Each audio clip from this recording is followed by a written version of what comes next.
Was it something wicked or was it something wicked? It Um, was definitely the latter and not the former.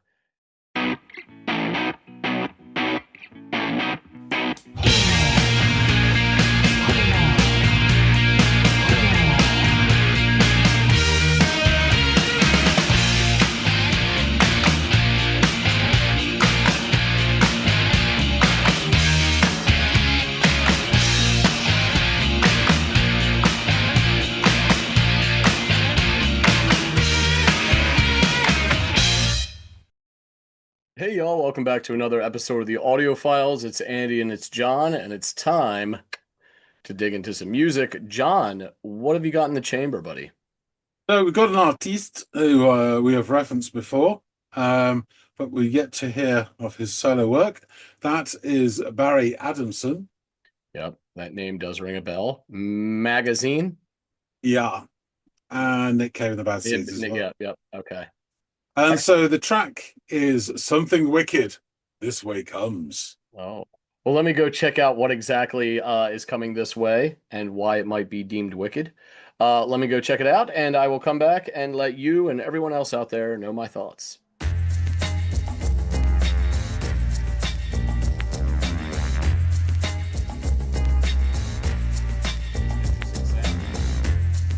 Amazing.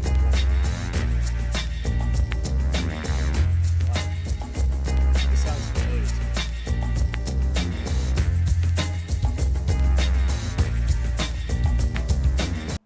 The Lost Highway soundtrack. Okay, so that's a Lynch film from like the mid '90s that I haven't seen in forever, but I can't think of anywhere else I would have heard this before or why this would sound familiar to me. I'm not even going to be like, oh, I've definitely, but this sounds. I mean, I've seen that film, so I had to have heard this at some point. I just don't think I've ever, outside of probably going for a few seconds during that film, it's probably the only time I've heard it. But yeah, there it is. There was something oddly familiar to me about the song right out of the gate. Okay, speaking of right out of the gate, let's do this all over again. Loved the way this one started.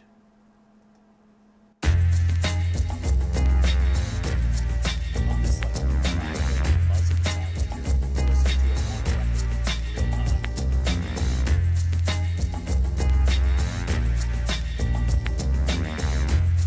Crackling so nice.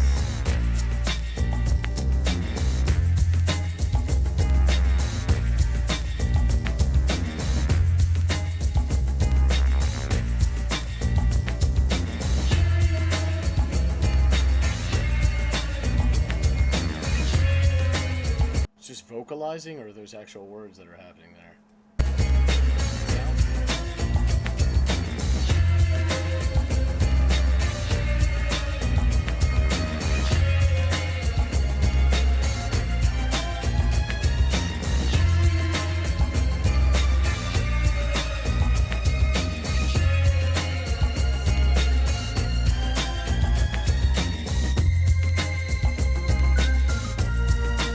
All right, well, we're good.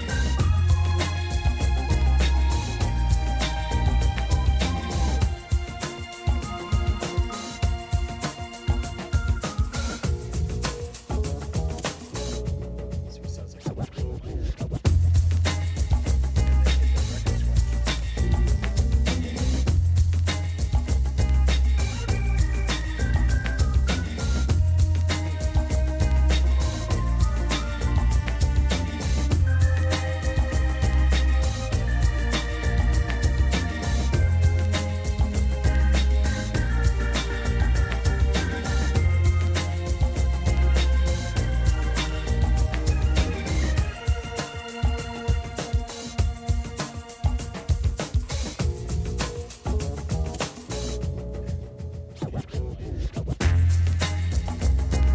It's so interesting. Like there for a moment, it sounded like whatever is giving it that like crackly sound, like you're listening to it on a vinyl.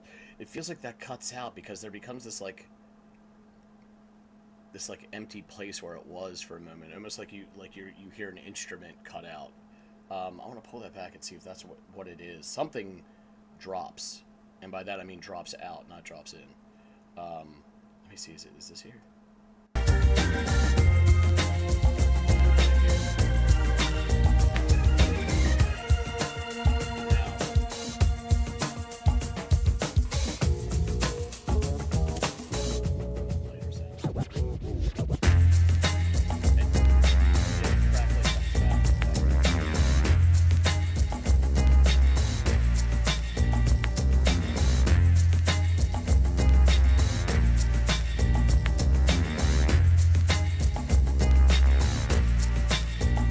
It's like, I don't know if that's like a reverse note or what that sort of schlooping horn sound, or how they created that. Maybe they played it backwards or something. John and I have talked about this in the past, but it's definitely something that's been altered a little bit. And I love the way it slides in and out, like, you know, Cab Calloway onto a stage, like just it's like the way a cat moves.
That was great.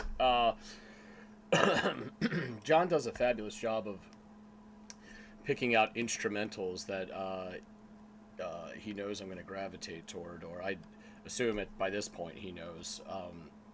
Because yeah, there's, with all the instrumentals, he's batting 1,000. I mean, with most of his selections, he's at least picking something that meets a baseline of decent, in my opinion.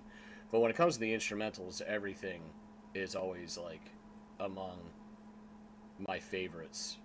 And there was something really interesting about this track. I'm glad that I got to sit down and really focus on it all these years later, because it does have, there's like this this feeling of seeing a ghost when I first heard this today, where it was like, this is oddly reminiscent and this is eerily familiar.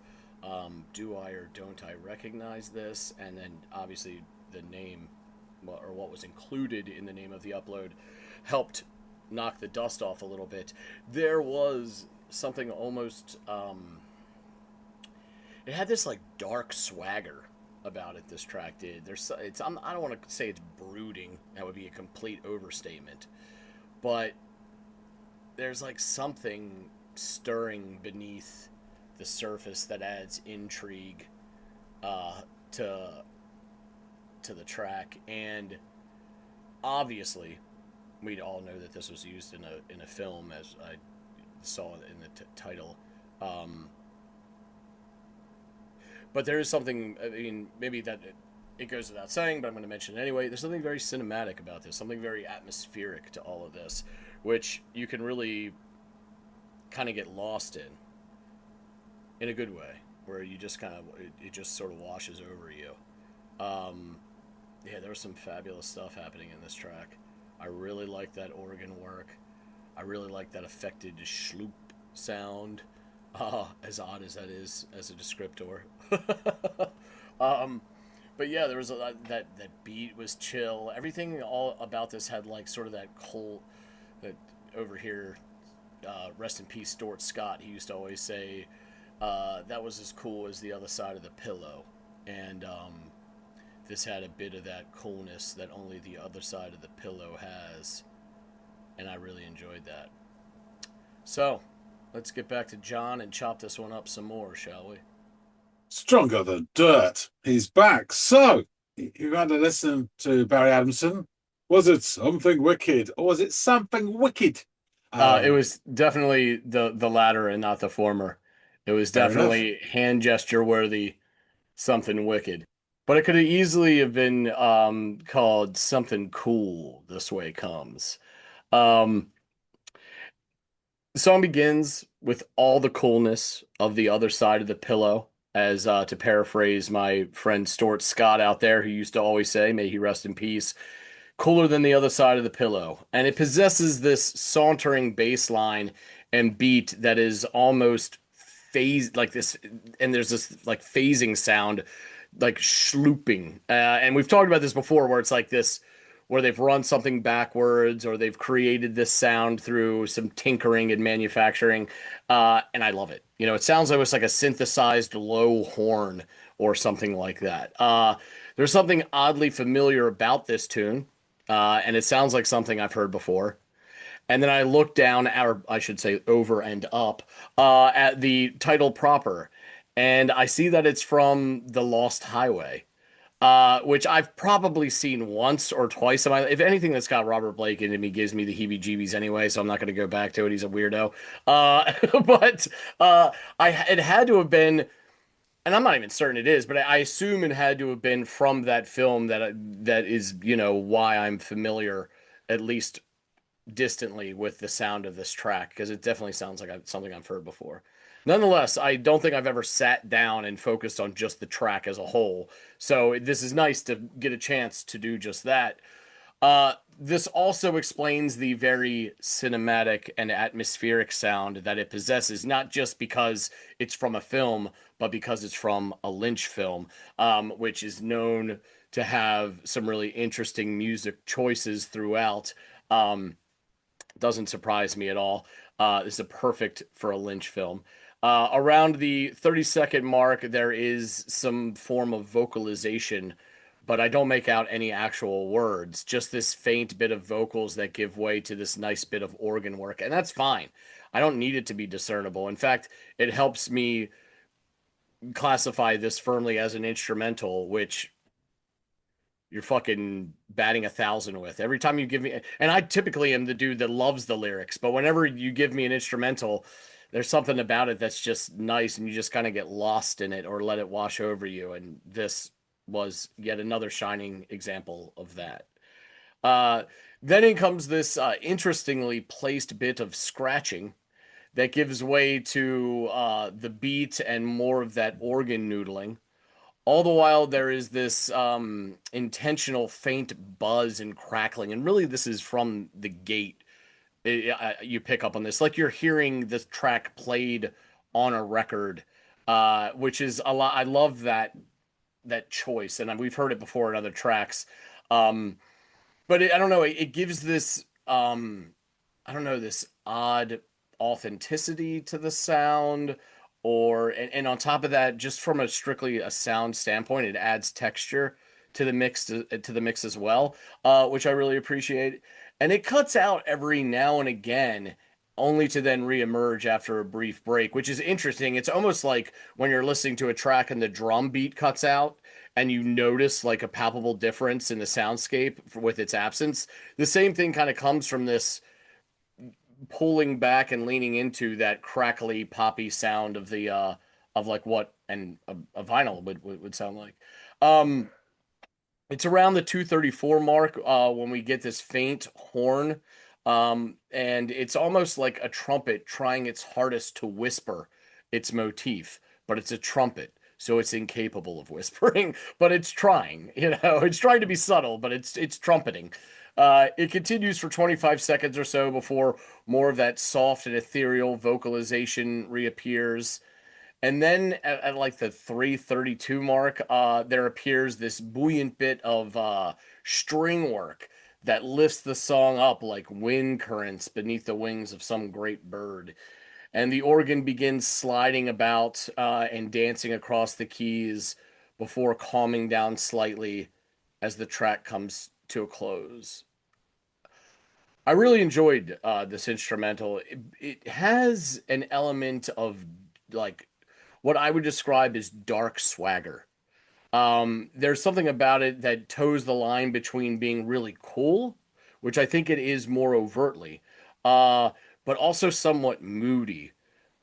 Brooding would be an overstatement, obviously, but it does feel like something is stirring beneath the surface that adds intrigue, at the very least, to its sound, which makes me appreciate it that much more. So, yeah, I really enjoyed this track. Tell me a bit more about it, sir.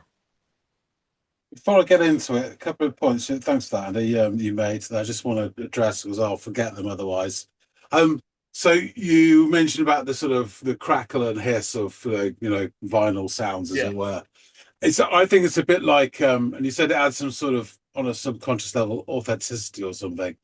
I think it's like the patina on an old object. It adds credibility to it, Yeah, yeah, and you yeah. feel that's an antique, and this does the same with this. Yep. It's an affectation. It's being put on, Yep. definitely, but it still fools your ears, thinking, "Oh, this is old and cool," and Yeah, or even whatever. it kind of requires you to suspend your disbelief, which is Yeah, okay for the duration of the song. It's fine. I know that this wasn't like an OG track from time long past, but it like you said, it adds that credibility to it where you want to yeah. buy into it and believe that about it. And the mood of this piece, we'll get into it a bit more, but as I said before, he creates soundtracks, Barry Adamson, to films that don't exist, and sometimes they get used in films that do exist. But he has different vibes. There's quite often there's a film noir, sort of the dark streets, rainy streets of Chicago or something with gangsters.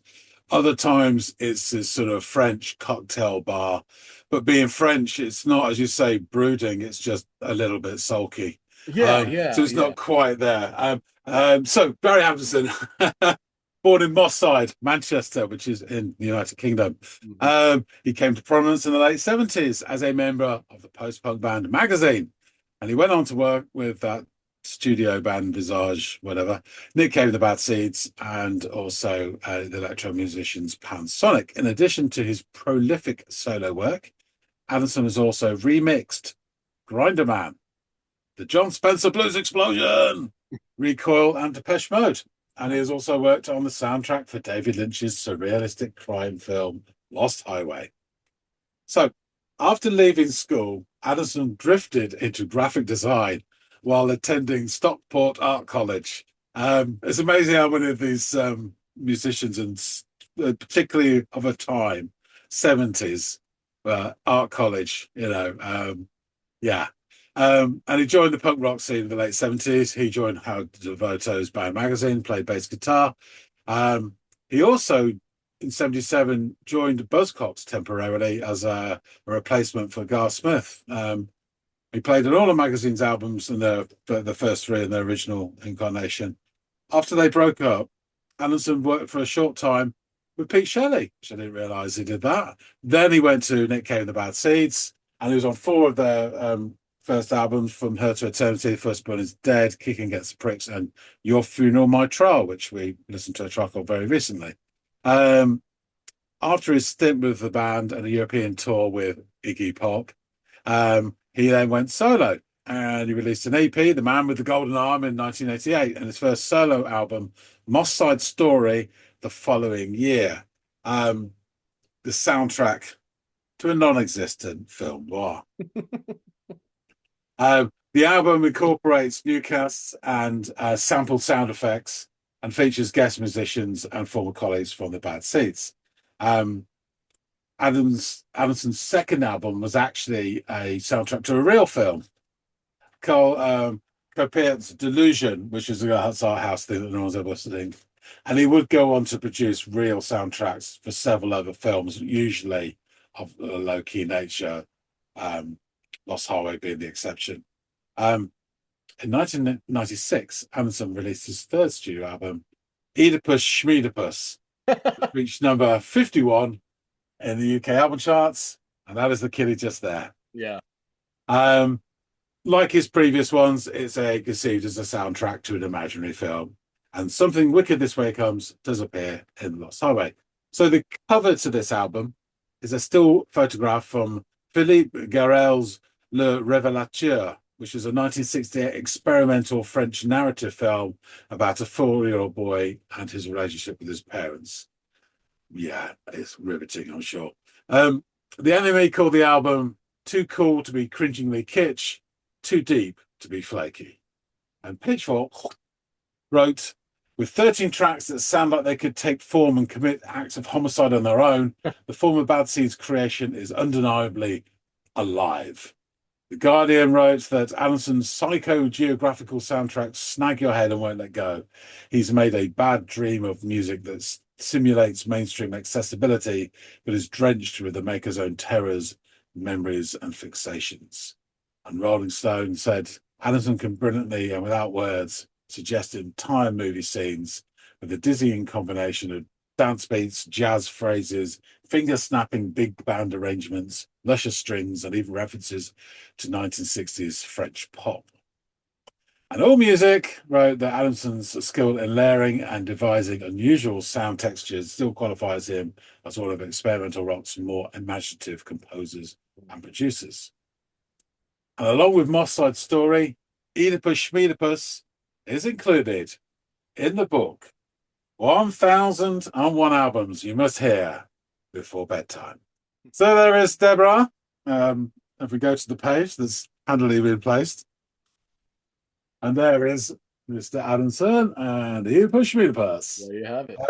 Next to Fun Loving Criminals, Maxwell's Urban Hang Suite, Charlton's Telling Stories over the page, Mainstream Preachers, Everything Must Go, Nick Cave and the Bad Seed, Murder Ballads. Oh, that's a great one. We go the other way, as they say. No, ignore that one. Eels, Beautiful Freak, their debut album, excellent. Fiona Apple title. Will Cope being there is a great unsung album, that is actually. Bernard Sebastian, Tyler's Milk, and DJ Shadow introducing. What a time to be alive. Not much else to say. There's no lyrics, obviously, apart from. Do you know who provided that vocal run at the two? There's a list of samples and cuts that he did. Okay. I won't get into it. Well, I didn't get into it, so I won't. But no, so it's there somewhere in the way. But yeah, just say he continues to make music and soundtracks for films, realised or not. Since 1996 and Oedipus Schmiedipus, he's done a further 7 studio albums, solo ones. The last one being Cut to Black in 2024. There's a great track off there about Sam Cooke's death. It was quite funny and tongue-in-cheek and really catchy as well. So yeah, King of Notting Hill's another one of his albums I really enjoyed as well. So yeah, he's a really interesting guy, and you would not expect this sort of music having listened to Magazine and Nick Cave and the Bad Seeds. It's a real departure. So he's got a wealth of sort of musical taste which he employs into these solo albums. Yeah, it's cool that he can wear different hats, where like if people need him, he will, it's seemingly be open to being this musical mercenary that just goes and does stints with other really large, famous bands, but then does this wildly imaginative thing on his own where he creates soundtracks to films that only exist in his head. And it's almost like, well, his true talent is music, but he has enough creativity to drum up movie ideas in his head that he can then really focus his true talent on, which is creating scores for. So it's fun. It's interesting. You know what I mean? He's like not quite good enough to write an entire film, or maybe not confident enough, but I could fucking score this idea for a film I have and then turn that into something that's really magnificent and great. That's, hey man, know where your strengths are, utilize them, and in the process, create this niche idea or subgenre where it's, you know, cinematic music not made for an actual piece of cinema that exists outside of your head anyway. So that's really fun and interesting. Yeah, I'm just going back to I mean, there's about four or five of his albums I'm really familiar with. Moss Side Story has lots of these like skits and snippets of sample stuff. There's like a little monologue about um, meeting this woman and bloke at a cocktail bar. And it has like audience laughs up and down, like it's almost like a guy relating this monologue. The song, the opening, Eid was Schmid, I was thinking of giving to you anyway. It's a great song, and it's got Jarvis Cocker as guest vocalists, and I will give it to you. I think, All yeah. right. Set controls for the heart of the pelvis. Yeah, it's something else. So yeah, I think I'm gonna add that to the list. Please It's huge fun. do it. I'm sure one on top of it, you sharing good music with me that I've yet to hear, which is the sole purpose of this channel, and vice versa. It's going to make for an easy homework assignment for you as far as what needs to be covered as we do the episode. This one again. Yeah, exactly. Already talked about it. Listen to the song. What'd you think? Great. See you guys. Awesome. Excellent. Well, I'm glad you enjoyed this. Thanks, listeners, Andy. I should wrap things up. Folks out there, please tell us what you think. If you like this, do hit the like button and drop some comments. What is your take on Barry Adamson and Oedipus Schmiedipus? I really love this album, but yeah, tell us what you think. Love to hear from you. If you haven't subscribed already, please do. We really appreciate everybody who does support the channel. Numbers are growing all the time, and it all adds to life's rich pageant. That being said, thanks so much for watching, and we'll see all of you on the next episode of the Audiophiles. See you later, guys.